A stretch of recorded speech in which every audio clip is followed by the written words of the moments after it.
शुरू करने से पहले चैनल को सब्सक्राइब और वीडियो को लाइक शेयर कमेंट जरूर कीजिए। भगवद गीता अध्याय 12 भक्ति योग श्लोक 6 से 10।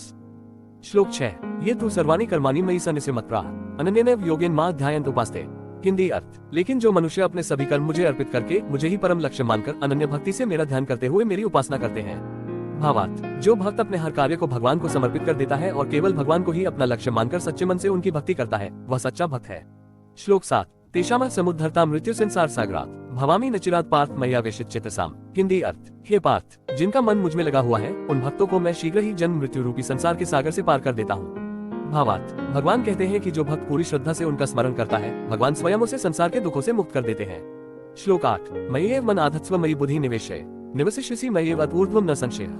हिंदी अर्थ, अपने मन को केवल मुझ में लगाओ और अपनी बुद्धि को भी मुझ में ही स्थिर करो। ऐसा करने से तुम निश्चित ही मुझ में ही निवास करोगे। भावार्थ, यदि मन और बुद्धि दोनों भगवान में लग जाए तो मनुष्य भगवान के साथ एकत्व प्राप्त कर लेता है। श्लोक 9 अथ चित्तम समाधातुं न शक्नोषि मयि स्थिरं अभ्यास योगेन ततो मामिच्छाप्तुं धनंजय। हिंदी अर्थ, यदि तुम अपने मन को मुझ में स्थिर नहीं कर सकते तो हे धनंजय, अभ्यास योग के द्वारा मुझे प्राप्त करने की इच्छा करो। भावार्थ, यदि मन तुरंत भगवान में नहीं लगता तो निरंतर अभ्यास और साधना से धीरे धीरे भक्ति को मजबूत किया जा सकता है। श्लोक 10 अभ्यासोऽप्यसमर्थोऽसि मत्कर्म परमो भाव मदर्थमपि कर्माणि कुर्वन् सिद्धिं वाप्स्यसि। हिंदी अर्थ, यदि तुम अभ्यास करने में भी असमर्थ हो तो मेरे लिए कर्म करने में लग जाओ। मेरे लिए कर्म करते हुए भी तुम सिद्धि को प्राप्त करोगे। भावार्थ, यदि साधना और ध्यान कठिन लगे तो अपने कर्म भगवान के लिए करो। भगवान के लिए किया गया हर कार्य भी मनुष्य को आध्यात्मिक सफलता दिला सकता है।